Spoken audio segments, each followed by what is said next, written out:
मोदी सरकार ने सहकारिता यानी कोऑपरेटिव सेक्टर को मजबूत बनाने के लिए कई बड़े कदम उठाए हैं। सरकार ने पहली बार एक अलग सहकारिता मंत्रालय बनाया, जिससे देश के किसानों, छोटे व्यापारियों और ग्रामीण लोगों को सीधा फायदा मिला।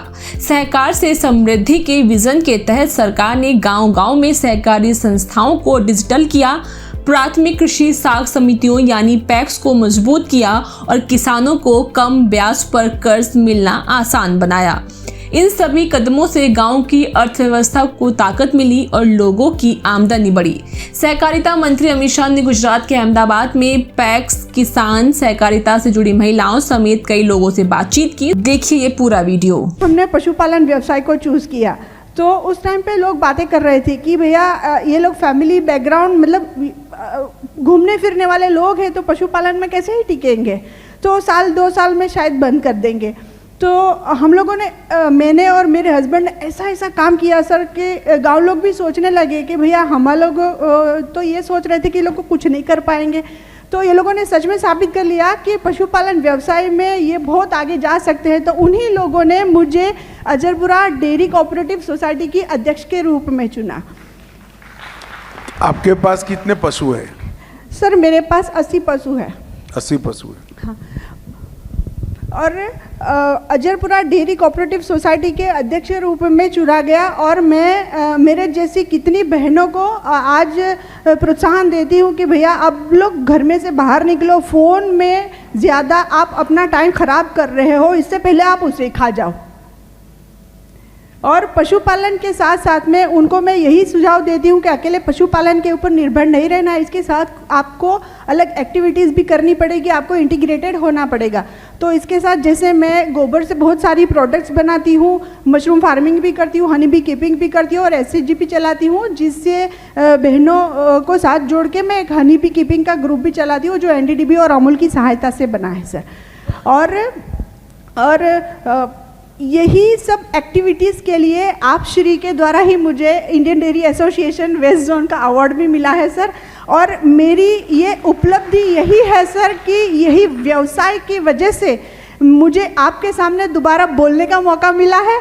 और जो मैंने इच्छा की थी कि मैं फॉरेन जा कर के आऊँ, यही पशुपालन की वजह से मैंने मान सम्मान सब कमाया। आज मैं अजरपुरा कोऑपरेटिव सोसाइटी में चेयरपर्सन तो हुई, एक बार UK भी जाके आई, 2 बार USA भी जाके आई, लेकिन मेरा मन कहीं पे भी नहीं लगा। मुझे बस मेरे पशु चाहिए और मेरे फार्मर्स चाहिए।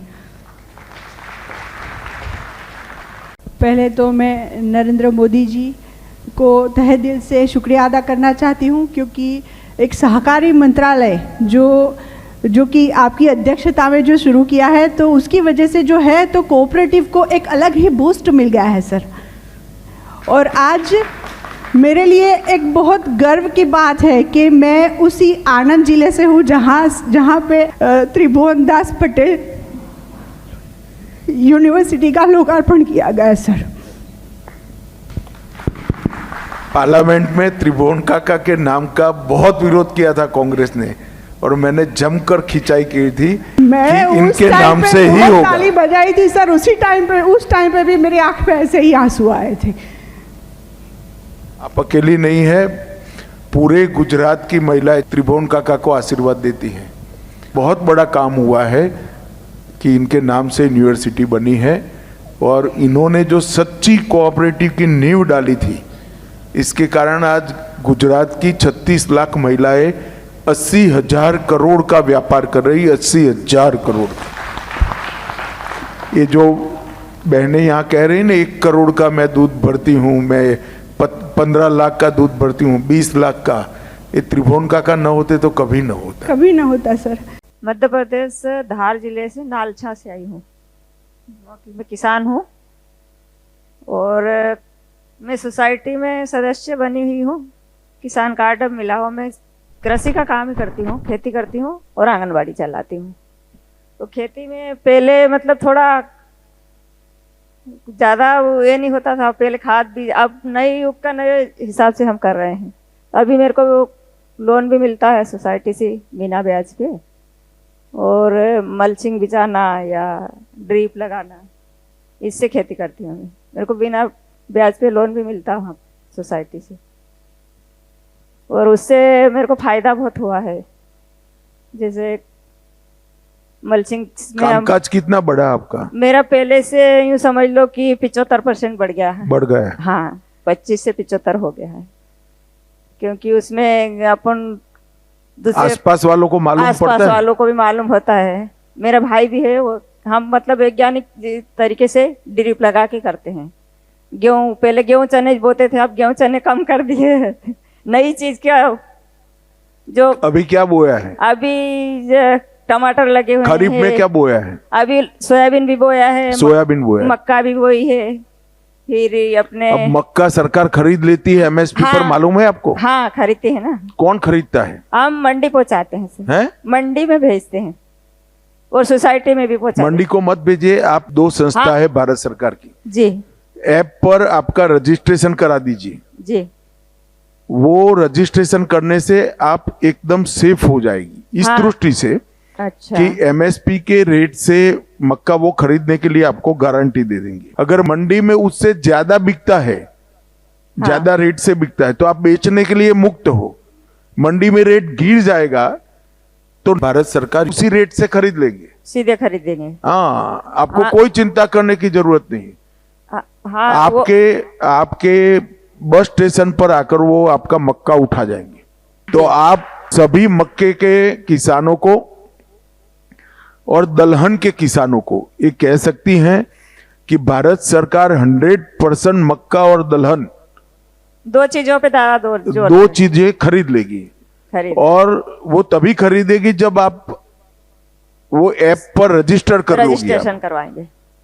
और अगर मक्के का रेट ज्यादा हो गया बाजार में तो आप बाजार में बेच दो, आपका कोई दोष नहीं है।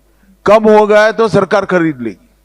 आप मेरी बात समझ रहे हैं? समझ रही सर। तो दोनों ओर से आपका ही फायदा है ना। हाँ, फायदा। कम हो गया है तो सरकार ज्यादा दाम से खरीदेगी, ज्यादा हो गया है तो आपको दाम मिल दाम जाएगा। ज्यादा मिलेगा, दोनों तरफ से फायदा होगा। तो सभी लोगों ने जहां मक्का और दलहन की खेती होती है वो जगहों पर किसानों को भारत सरकार ये ऐप के साथ जोड़ने के लिए कहना चाहिए। हाँ जी। कितने लोग मेरी बात समझे हैं? क्या कोई सुझाव नहीं है ना आपका? कोई सुझाव है? सुझाव सर, अभी वो एक नई मशीन निकली है। अपने जैसे तो जैसे अपन खरीद सकते हैं, पर जैसे किसान कोई थोड़े गरीब है तो उनके लिए वो फायदेमंद। कभी मैंने सर को बोला है सोसाइटी में कि अगर आप मंगवा दो तो वो सब्सिडी मिलती है। हाथ से चलाने की मशीन, मक्का लगाने की। मजदूरी बहुत ज़्यादा हो गई, मजदूर मिलते नहीं अभी, तो बहुत परेशान होते हैं इंसान। अभी एक नई योजना आई है हमारी। अच्छा। जो पैक्स को ट्रैक्टर, मशीन, हाँ। काटने की मशीन, ये सब जी। लेकर सभी किराए से किसानों को दे इस प्रकार की। हाँ, और एक आप आपकी पैक्स का नाम लिखवा दो, हम योजना भेज देंगे उनको। इस वीडियो में इतना ही। अगर वीडियो आपको पसंद आई हो तो लाइक करें, शेयर करें और चैनल को सब्सक्राइब करना ना भूलें। अगला स्टेशन आपकी मनचाही मंजिल खुशहाली है। खुशहाली के दरवाजे चारों ओर से खुले रहेंगे। किसान इंडिया के साथ यात्रा करने के लिए आपका धन्यवाद।